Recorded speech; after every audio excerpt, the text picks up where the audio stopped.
Society 13 Podcast Network. Redefining podcasts. Do you like to listen?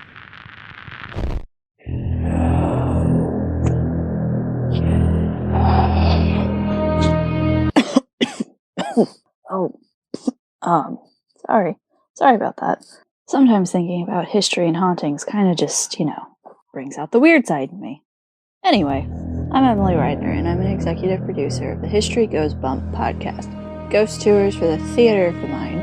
If you'd like to join me as an executive producer and hear more history and haunts every month, go to the Support the Show tab at historygoesbump.com. Now, where did I put that Ouija board? Oh no. 28 days, 6 hours, 42 minutes, 12 seconds. That is when the world will end. Oh no, I should have just listened to Denise and not attempted anything.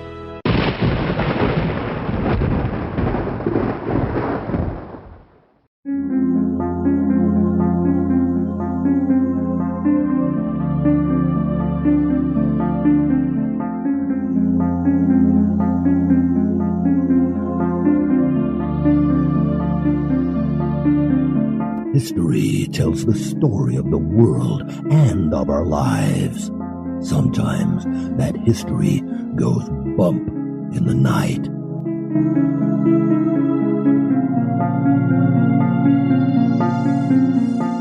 Broadcasting from the center of Oddity and the supernatural in Central Florida, it's the History Goes Bump podcast.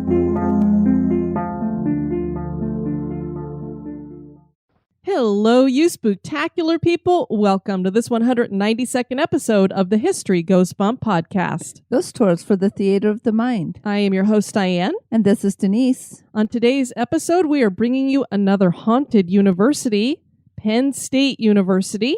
We're going to be joined by Matt Swayne, who has actually written the book America's Haunted Universities.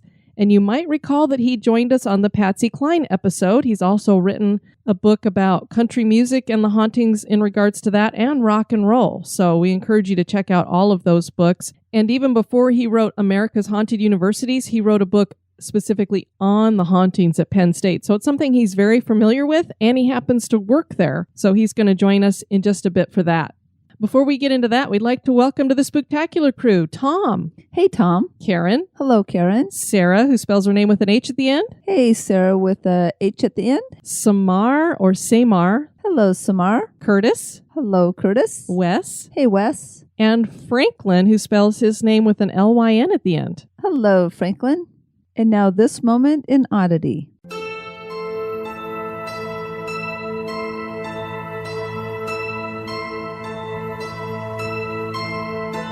And this moment in Oddity was suggested by listener Kelly Helter. Lord Todd Wadley was a doll made by the Steiff Toy Company. The company was based in Germany and started by Marguerite Steiff in 1880 and specialized in plush toys like teddy bears. Lord Todd Wadley was a male doll that stood over a foot tall, and he was made out of leather. He was given to Mary and Barbara Jo Carstairs by her girlfriend Ruth Baldwin. Jo Carstairs was a British eccentric heiress to the Standard Oil family who made a name for herself in powerboat racing in the 1930s. In her day, she was known as the fastest female speedboat racer in the world. Before she got into that, she served during World War I in France with the American Red Cross driving ambulances. She helped rebury the war dead after the war ended, and later in Dublin during the Irish War of Independence, she served with the Women's Legion Mechanical Transport Section. She was very different for her time. She tattooed her arms, dressed like a man, and was openly gay. She had affairs with numerous famous women, including Dolly Wilde, who was Oscar Wilde's niece, Greta Garbo, Tallulah Bankhead, and Marlene Dietrich. She bought an island named Whale Cay to retire on, and she ruled there like a queen. But what truly made her unique was Lord Todd Wadley.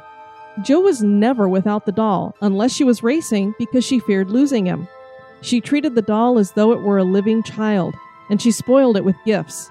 She bought him cowboy outfits, dolls of his own, Italian-made shoes, a small wristwatch, sailor suits, revolvers, a Bible, and suits from Savile Row. Sculptures were made in his honor along with portraits. One portrait featured Lord Todd Wadley before a mirror with his reflection that was titled Narcissus. Jo talked to the doll, and when she finally died in Florida at the age of 93, she had the doll cremated with her. Having dolls and toys as an adult is normal, but keeping a doll and caring for it as if it were a living child and as your only companion certainly is odd.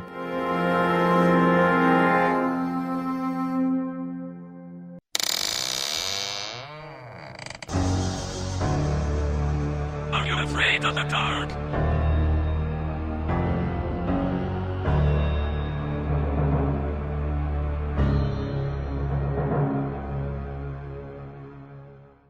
And now, this month in history.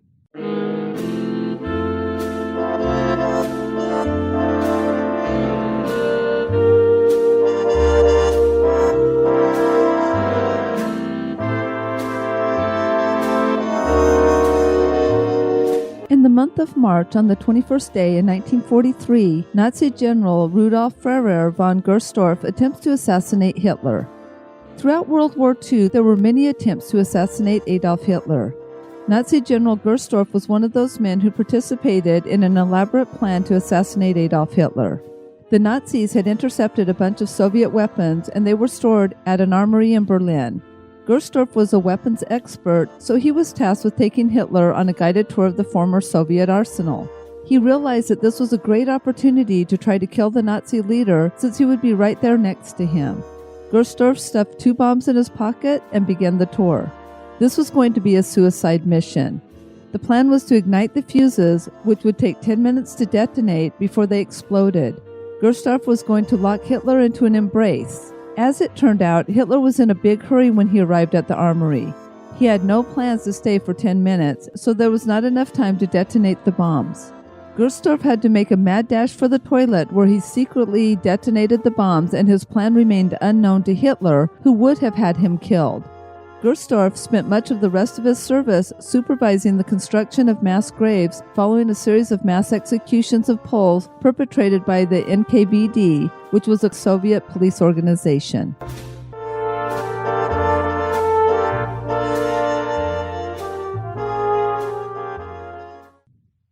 Penn State University is a part of the Big Ten East and has 24 campuses across the state of Pennsylvania. Not bad for a school that had small beginnings and only 64 undergraduate students. Penn State was one of the first land-grant universities in America and was founded as an agricultural school. The main campus is situated in the Nittany Valley between Nittany Mountain and Muncy Mountain. The university sits on a limestone shelf, which lends itself to capturing energy, and it is said that this may be one of the most haunted universities in America. Matt Swayne, author of America's Haunted Universities, is going to join us to share stories of spirits that continue here in the afterlife. Join us as we explore the history and hauntings of Penn State. Pennsylvania State University has meager beginnings as a farmer's college. A man named James Irvin was a prominent ironmaster and agriculturalist in the 1800s. He entered politics and was elected twice as a representative to Congress for the 14th Congressional District in Pennsylvania. He ran for governor of Pennsylvania in 1847 but did not win. Irving was also a landowner and had several acres in Center County. He donated 200 acres for the founding of the Farmers High School, which was chartered in 1855 by the General Assembly of the Commonwealth of Pennsylvania. It was one of the nation's first colleges of agricultural science. The land was located at the junction of Penn's and Nittany Valleys, near the geographical center of the state. Irving was passionate about mixing agriculture and science and had a certain vision for the new school. I wonder if one of those visions was that it was going to become one of the most haunted universities in America. I'm thinking no. Oh. Irvin wrote to the Executive Committee of the Pennsylvania State Agricultural Society that if we would add dignity to manual labor, if we would have it held in honor by the community, we must associate it with science. And if we would lessen the expense of acquiring scientific knowledge so as to bring the cost within the means of the farming community, we must connect its acquisition with manual labor. These, as I understand, are leading objects of the Farmers High School of Pennsylvania, and if, as it has been suggested, such an institution properly organized, with the aid of surplus funds of your society and a reasonable appropriation from the state, can afford to the young men of Pennsylvania, able and willing to work, when work is required of all and esteemed honorable, a scientific, practical education at an expense of less than $75 per annum. It would be productive of benefits to the community, the full extent of which time only can develop and future generations only tell. Evan Pugh was the founding president. He planned a curriculum based on the scientific education he had received in Europe. He joined other leaders in supporting the passage of the Morrill Land Grant Act through Congress in 1862. The act enabled states to sell federal land, invest the proceeds, and use the income to support colleges, quote, where the leading object shall be, without excluding scientific and classical studies, to teach agriculture and the mechanical arts, engineering, in order to promote the liberal and practical education of the industrial classes in all the pursuits and professions of life, end quote. The Farmers' High School would then become Pennsylvania's Land Grant Institute, and the name was changed to Agricultural College of Pennsylvania. In 1874, the college would become Pennsylvania State College. The mission of Penn State has been research, teaching, and public service, and when Matt joins us in a little bit, he will talk a little bit further on that. And don't ever forget it was run by President Pugh at the beginning. I hope that's how you say his last name. It's P-U-G-H. I just like it. Excuse me, President Pugh. May we please have your attention? And honestly, the reason why I said it that way, and that probably is how you say it, is I actually had a friend in school, and that was her last name, was P-U-G-H, and it was Pugh. And you can imagine how teased she was in high school. I know if there's any listeners, I'm just having fun. I don't mean to offend anybody. I just think it'd be fun to have a president named President Pugh. In the 1880s, Penn State expanded the curriculum to include far more than just agricultural science. Liberal arts were introduced along with engineering. This was championed by then-President George W. Atherton. He and his wife will come up again later when we get to talking about the hauntings. The early 1900s brought cooperative extension and outreach programs, which grew into other campuses branching out across the state. This would give students a better chance of attending the university during the Great Depression. And the reason why is because obviously they didn't have a lot of money for traveling, and to try to get into the city and even to move to be closer just was not feasible during the Great Depression. So they decided, well, if we start these extensions, it'd be easier for kids to come. In the 1950s, research brought advances in building insulation, dairy science, diesel engines, and other specialized fields. It was also in the 50s when Penn State would officially become a university under President Milton S. Eisenhower, who was the brother of President Dwight D. Eisenhower. In 1967, the Penn State Milton S. Hershey Medical Center was established as a college of medicine with a hospital in Hershey. And if I had to stay in a hospital, wouldn't it be great to be in Hershey? Or it smells like chocolate. Yes. It's like that could heal you very quick. I would feel so much better quickly. In 2000, Penn State merged with the Dickinson School of Law, and it also graduated its first students enrolled in the World Campus. The university has had a huge influence in the state. It is the largest school in the state and has the second largest impact on the state economy, generating an economic effect of over $17 billion on a budget of $2.5 billion. That's pretty amazing. A main outreach of the university is philanthropy as well. Its Grand Destiny campaign raised over $1.3 billion. Unfortunately, Penn State has had a black mark in its recent history because of an assistant football coach employed by the university named Jerry Sandusky, and I'm sure a lot of our listeners are aware of this. As a timestamp on this episode, just this last week in March of 2017, former Penn State president Graham B. Spanier was found guilty of child endangerment related to Sandusky's crimes. Those crimes were sexual abuse on boys that he had groomed through a charity he started called The Second Mile. The scandal broke out in 2011, but Sandusky's crimes went on for decades before that, and several university officials were implicated for covering up or not reporting the crimes. And that seems to be the case with this former president of the university, is that he got caught up in that because they didn't take care of the issue. It kind of reminds me of what happened with the Catholic Church and the priests that were molesting boys there, Denise. Just kind of, let's see if we can sweep it under the carpet and pretend like it's not happening. Which that always blows my mind. There's some things, no matter what the implications might be, you don't sweep under the carpet. No, and I'm one of those people, I don't know, I might be on the extreme. I'm not a big proponent of the death penalty. I think there are a few cases in which it should be used, but when it comes to child molestation, I'm like all for death penalty. Yeah, I don't know that I would want the death penalty. I'd want more like the torture slowly until they're screaming for death, but just keep them right on the edge kind of penalty. Okay, that might be better, yeah. Now we are joined by Matt Swayne, who works at the university and has documented the hauntings that have been going on there. You're a research writer there, so what exactly do you do at Penn State? So basically, and you have to remember this causes a lot of awkward conversations in my career because, I'm sure. during the day, I'm a research writer, and what I do is I find research papers and studies and conferences that our researchers are going to, and then I take that paper, I do some interviews, and I try to create articles and stories and news releases, basically talking to people about what these researchers are doing. So that's kind of my day job there.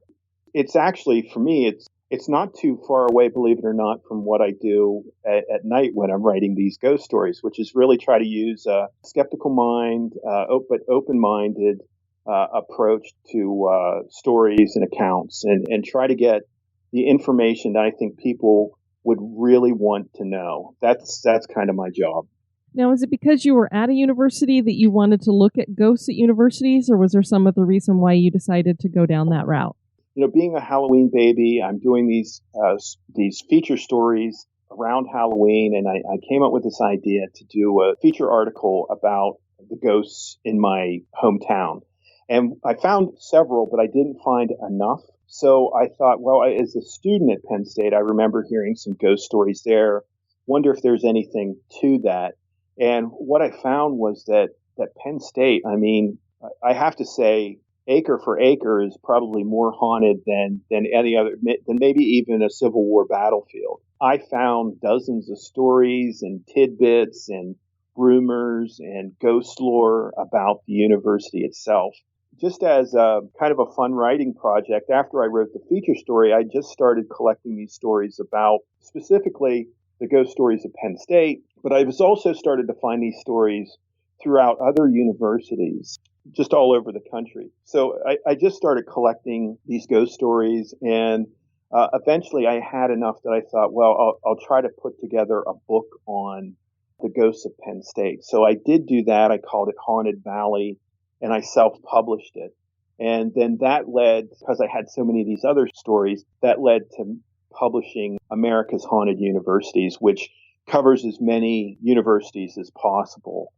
As I'm writing this, I start to think in the back of my mind, because, I go through some of these pressures too. I'm a science writer, I'm a research writer, yet I kind of write this woo-woo stuff on the side. Mm-hmm. For me, as I'm writing about ghosts of universities, and what I'm discovering is that almost every single university has their ghost stories.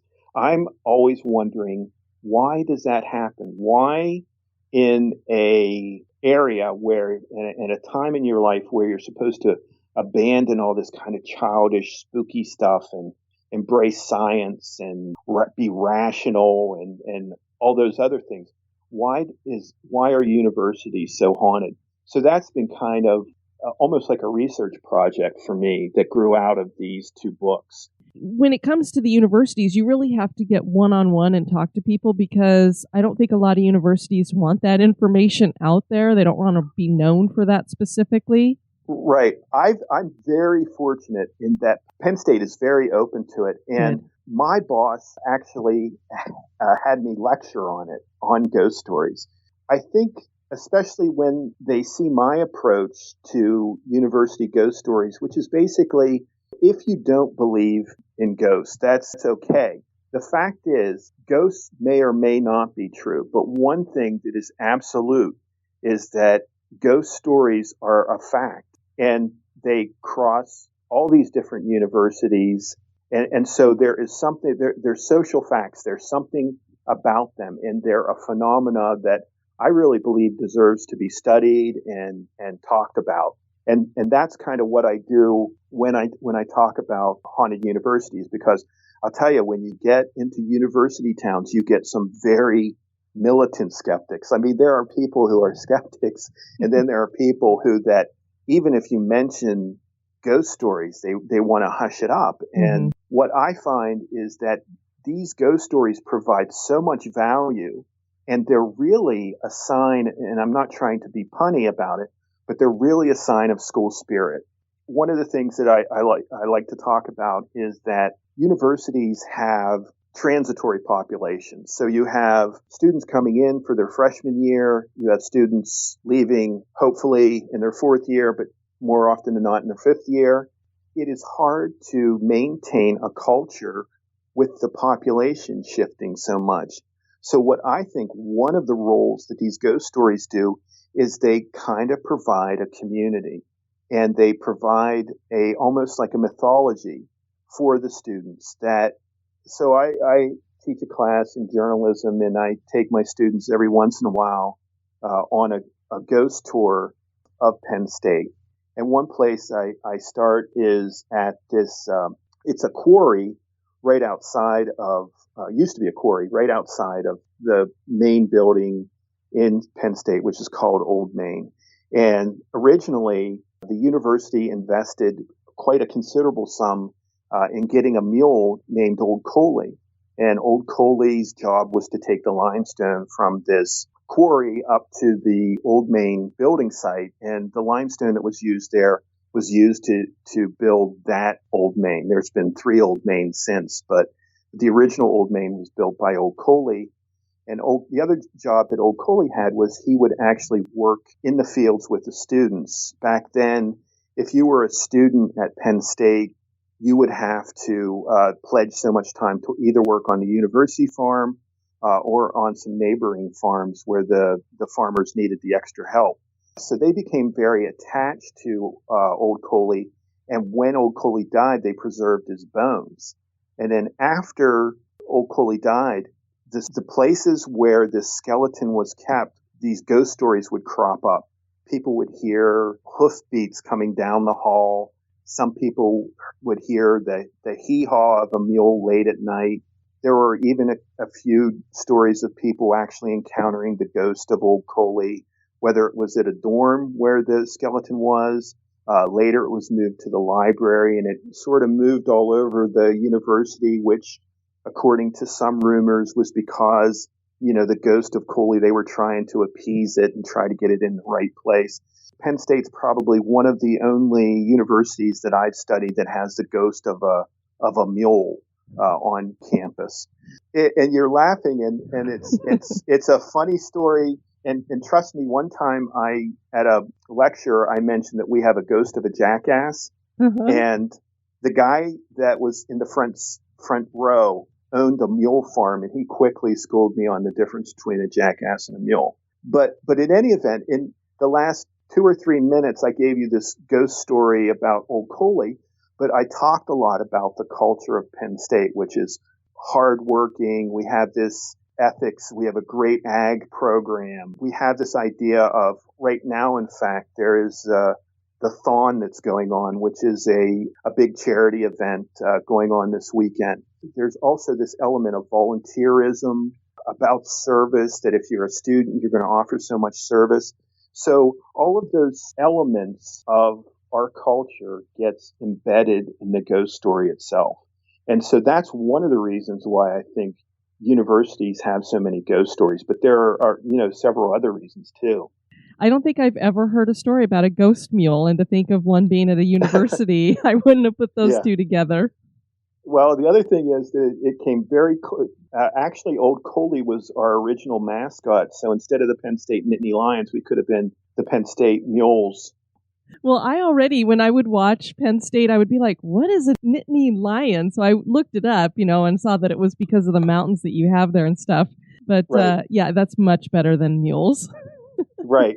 Well, you mentioned that he was taking limestone to build this building called Old Main, and that struck a chord with me. I don't know, maybe a lot of universities have that name of a building, but we just did a university in Texas that has an Old Main building that is haunted. So is your Old Main haunted too?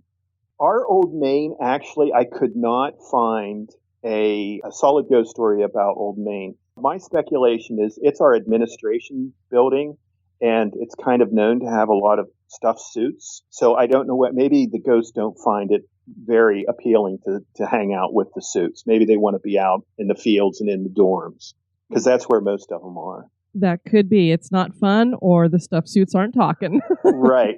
Also, Penn State is unique in that we have a shelf of limestone underneath the campus, which is, why we were able to haul that limestone up. And a couple of the ghost hunters that I talked about said that actually crops up a lot with ghost stories, in that there's this element of resonance, that these spiritual, supernatural energies resonate with or get embedded in the limestone and reflected back because it's almost crystalline. So I don't know whether you've ever heard any of those theories or not. Well, I actually had picked up a book last year that's called Limestone and Its Paranormal Properties. So there seems to be a lot of science involved in the whole limestone and its ability to, I don't know why, but it seems to grab some kind of emotional or spiritual energy or something. So the fact that the university is basically built on top of that explains a lot. Yeah, that's one thing that cropped up. And I did mention it in the book. I didn't know how legit it was among the paranormal community, though. Yeah, I think there's a lot of them. I know that we do, especially if you've got limestone and then you've got water nearby. It just seems like there's an increase in some kind of activity, and I don't know if it's that it's capturing it because it's stone, or if it shoots off some kind of energy that it can feed off of. Obviously, we're never going to know. It doesn't matter how much we test all this stuff. Right. The other thing is with Penn State is that there was actually a murder on campus that has spawned a ghost story. That leads me to another reason why people tell ghost stories. And this is actually based on fact. The student's name, Betsy Aardsma, was murdered on campus. I think it was in 1969, I want to say, during a break. It was really a heartbreaking, gut-wrenching time at Penn State. And we've had a few, trust me. In this case, after that murder, and it happened in the library in an area called the Stacks. And let me tell you, I've been in the Stacks, and it's just really a maze of bookshelves. And I've been lost in there numerous times. And so it is kind of a spooky place. I love books, so I like being around them. But I could see people feeling those haunted vibes. And indeed, there have been several stories about people feeling a cold wind chill as they go into certain areas. One student actually said that she saw the ghost. There was a person there. She was walking through the Stacks and noticed a fellow student. And when she looked down, this student didn't have legs, and it was just kind of a see-through spirit. Those stories were pretty prevalent, especially through the 80s and 90s. Now, what I bring up is Penn State, and I know a lot of people hear stuff about Penn State specifically and universities in general as being these crime-ridden places. Actually, if you look statistically, universities are some of the safest places you can be in the world. But what I think happens is that it is so safe that people can become complacent. Mm-hmm. And so having this ghost story and attaching it to an actual event, I think, is almost like putting a permanent sign. So if every day you don't read about a rape or a murder on campus, you might start to act a little unsafe. But what this ghost story does is almost make a permanent reminder to you. Maybe you want to go with a friend if you're going into the Stacks, or maybe you don't go out late at night and alone. I think that's what that story does. And I found some stories across other campuses that I believe have similar reasons to exist. I always bring this up. I mean, these ghost stories have to have a reason to exist, because in this case, that story is, I'm going to try to do the math real quick, but decades old. Old Coley's story is almost a century old, if not over a century old. So these are really old stories that have become embedded in the culture and that people talk about and rehash and maybe change a little over time. So there's really a reason for it. And the ones that I think involve murders or domestic abuse also comes up in some of these stories. Rapes, I believe they are more cautionary tales than anything. So they're there to provide almost a lesson. It's an interesting way to look at it because it harkens back to some of the urban legends that parents would tell their kids about the boogeyman in the woods or the water to keep them away from those, to keep them safe. So I had never thought of the fact that maybe having, rapes or murder on campus and having a story that goes with it would keep it alive like that. Well, and I usually refer to some of these ghosts as helicopter ghosts because a helicopter parent is a parent that doesn't want to leave their child when they go off to school. And these helicopter ghosts really do have parental type advice, whether it's a cautionary story or maybe even a morality story. So you said that a lot of the dorms have ghost stories. Is this because we found it seems like there's a lot of suicides in dorms? Is that why they're more prevalent in the dorms, or are they just like hanging out with the kids? On Penn State, there is at least one place where a spirit is supposedly attached to a suicide victim. So that did come up. Sometimes these ghost stories reflect popular culture. I think it was probably in the 70s, maybe late 70s, right around, when the Exorcist is coming out, that there was a case in Penn State, and I think it was Brumbaugh Hall, which is a dorm. No, I'm sorry, it was Runkle Hall, which is a dorm at Penn State. And the story goes that a RA was in her room, and she started to experience some supernatural phenomena. Her television would turn on and off by itself. She said at one point that she was in the bed and it felt like the bed was breathing, and then it felt like the room was breathing, and she tore off into the street and refused to go back into her dorm room.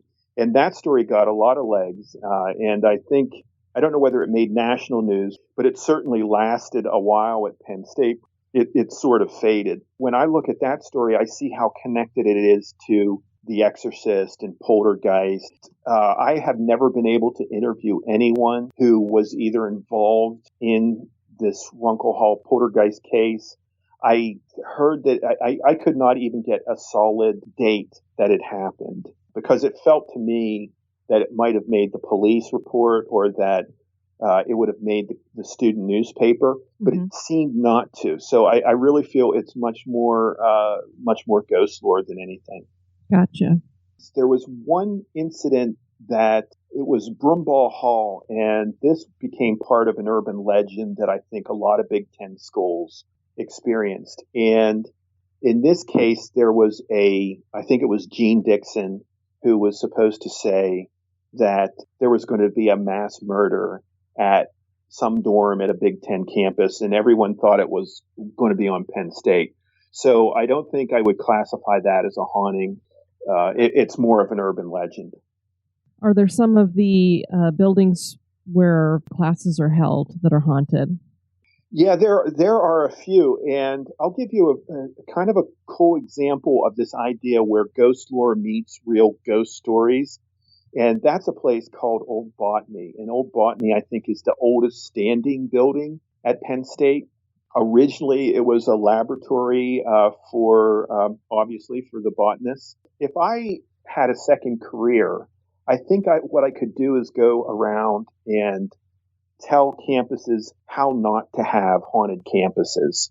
For instance, at Penn State, I would have suggested very, very strongly that you don't put a grave in the middle of campus. But for whatever reason, the powers that be buried one of the great presidents of Penn State, George Atherton, on campus. And it just so happens Old Botany is right across the street from this grave. And there are several stories about people looking into the windows of Old Botany and seeing a woman looking out of the window towards George Atherton's grave. And so the story gets kind of inflated that it's actually the wife of George Atherton, Frances Atherton, who's keeping watch on the grave. That to me has all the earmarks, all the points of being ghost lore.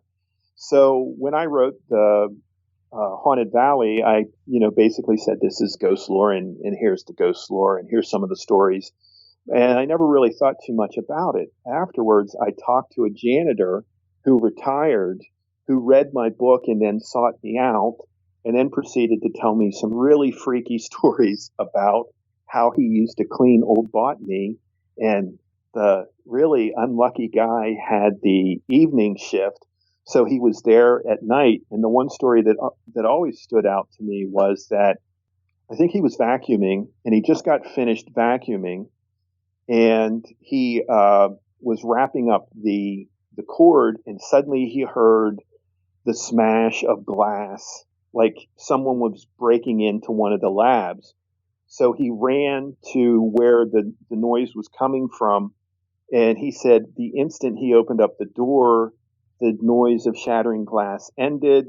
And initially he thought it was a burglar, but really, old botany hasn't been used as a lab. I think it's mainly office space, and that area was not a lab at the time. And then he told me later he looked into it. He said many, many years ago, it was used as a lab. And, who knows that they wouldn't have glass beakers or test tubes there. So that was one of those stories where, and again, he seemed very legitimate about it. And he was one of the guys that told me was a complete skeptic, never gave it a thought until that day. And then that day, he said, really sort of opened up a kind of a door for him. And then he experienced more and more phenomena there and on the rest of the campus. Yeah, when it's somebody who's working on a night shift and they have nothing to gain by telling you, other than people might be like, that guy's a little crazy, the janitor over there. Right. It does make it a little more legitimate. Yeah, and notice he waited till he retired to tell me. Exactly. I mean, some people are really afraid of losing their jobs. Sure. Or I know we spoken earlier about theaters being haunted. I'm sure they have an auditorium on the campus. Anything going on there? Yes. As a matter of fact, George Atherton's grave sits right up next to Schwab Auditorium. And, so not Schwab only do they have a grave there, but they put it right next to the theater. Right. I mean, what else could they do better? And it certainly helped me writing this book because Schwab Auditorium is one of the most haunted places on campus. And this building, too, has both that mix of ghost lore as well as some stories that have come from firsthand witnesses. George Atherton is one of the spirit suspects who haunts the area or haunts that building. But then there is this really somewhat strange story that I found from a magazine. It was a theater. I don't think it was a theater major. I think it was the stage manager was there late at night after a production had left and all the actors were gone. And he said he noticed a figure coming out of, I think, the right side, stage right of the stage, and walk across the stage and then disappeared into the wall. And the way he described this person, which initially I think he thought was another actor, but the production didn't have anything to do with the Revolutionary War. And this figure that he saw was clad in what he described as a Revolutionary War costume, looked like a soldier, then watched him disappear into the wall. I guess that would be another clue that it wasn't just an actor. The fascinating thing for me was that Penn State really wasn't even around during the Revolutionary War, never played a part in it, wasn't even founded till the 1860s. So that element of it is kind of fascinating. The speculation is that it was an actor portraying a Revolutionary War soldier that somehow came back as a ghost. And finally, there's an interesting story about Charles Schwab, who was a Penn State trustee. And Charles Schwab, of course, was a famous industrialist who worked with Andrew Carnegie.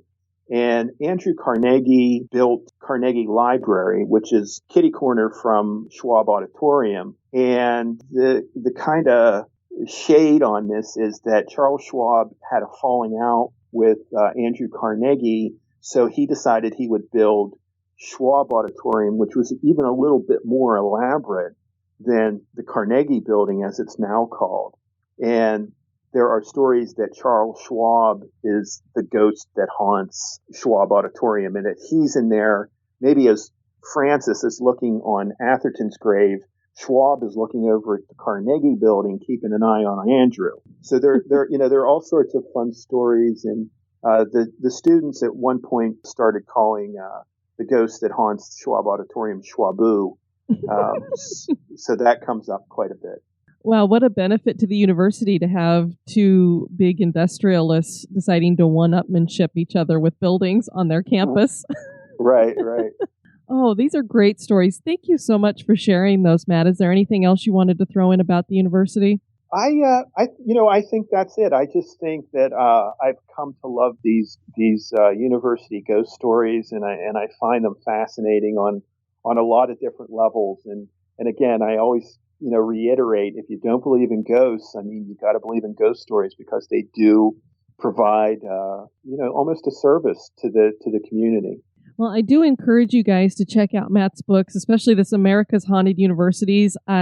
Just looking at the table of contents, there are a ton of universities in here that he has covered. I want to make sure that you guys know to spell his last name. It's Swayne.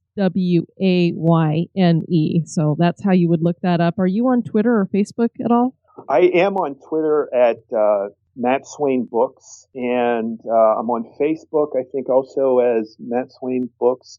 I also have a Facebook, Matt Swayne. You can always get a hold of me there. I do have mattswayne.com, too, if you want to check out the books there. Well, I want to thank you so much, Matt, for joining us and sharing all of these wonderful haunted stories. And I look forward to talking to you in the future.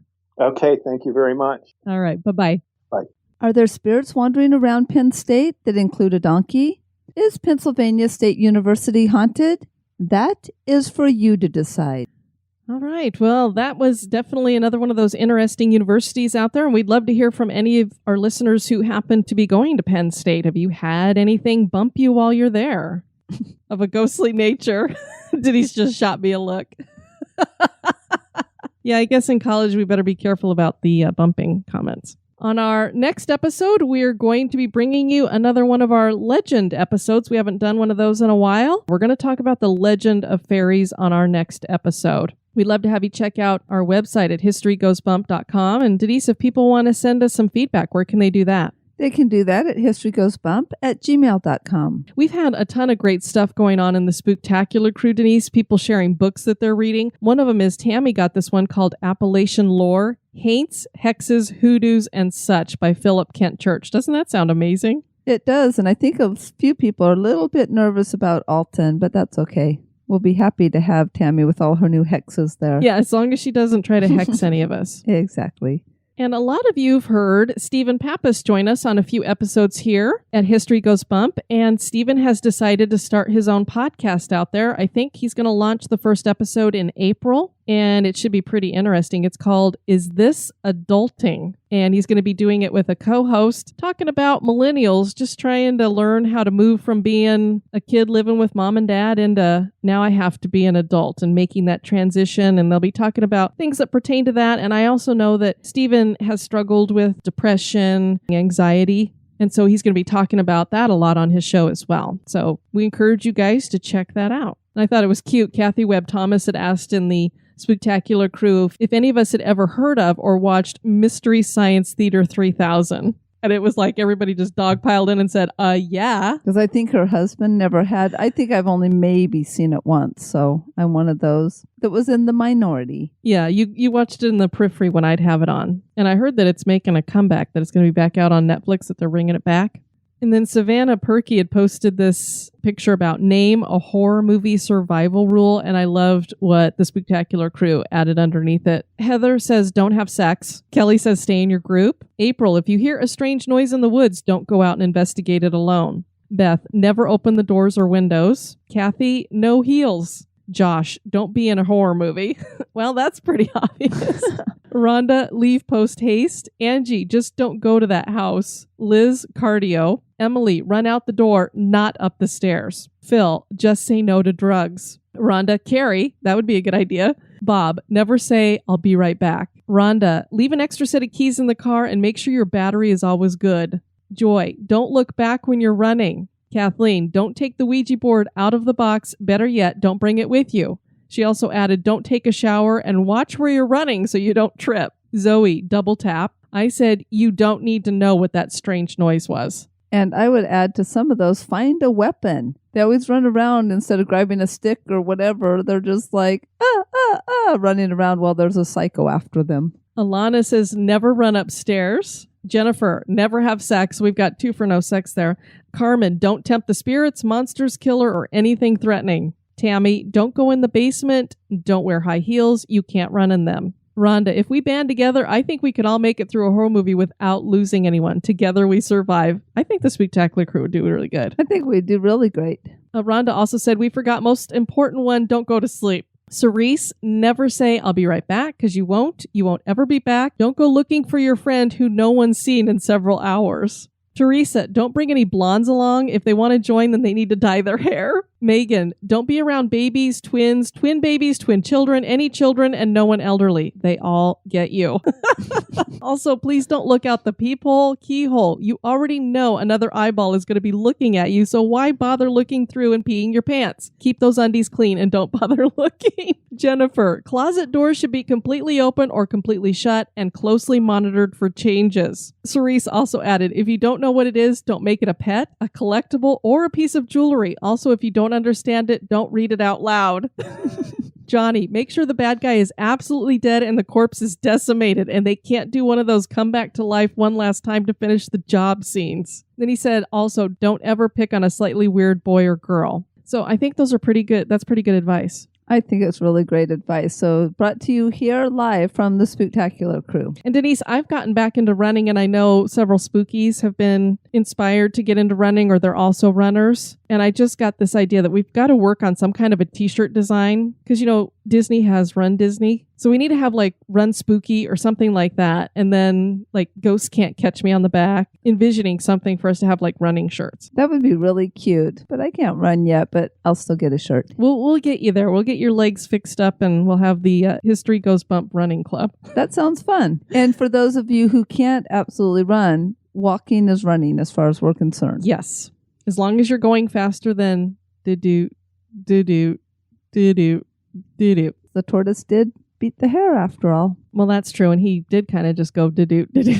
Well, he went a little, well, yeah. But just walking faster than your normal is considered running. And we have a couple of reviews to share from iTunes. First up is Guest. Darlings, 4 stars. I love the show. These are Darlings. The content is fascinating and the subject matter is some of my favorite stuff. The only problems I have are more or less nitpicks. The audio is equalized to sound a little bit muddy and it sounds like Denise and Diane need pop filters. All their PPPPs really stand out. And the other one is from The Soothsayer, my favorite podcast, 5 stars. Hi, my name is Lucy C. I am 7 years old, and this is my favorite podcast because I really am interested in ghosts, and it combines ghosts and history. You guys are great. Keep up the good work. Well, thanks for listening, Lucy. We really appreciate that. Is that our first, official review from a child? I think it is our first official review from a child. Oh, very cool. And I think so far, I'm trying to remember, I think 7 might be the youngest one we've heard from. So very, very good. Thank you for the review. So we're glad you're listening, Lucy, and boo. We want to thank you guys for tuning into this episode. I have been your host, Diane. And this has been Denise. You take care now. Bye-bye. This episode has been brought to you by our executive producers. We'd like to welcome new executive producer, Joyce Serpus. And thank you to David Whiting for his one-time donation and to Kathy Moormeyer for another donation. That last name sounds very familiar. It's a pretty cool last name. I really like it. And you know what? I think she's a pretty cool person, too. She's super cool. Thank you to you guys. Sweet dreams.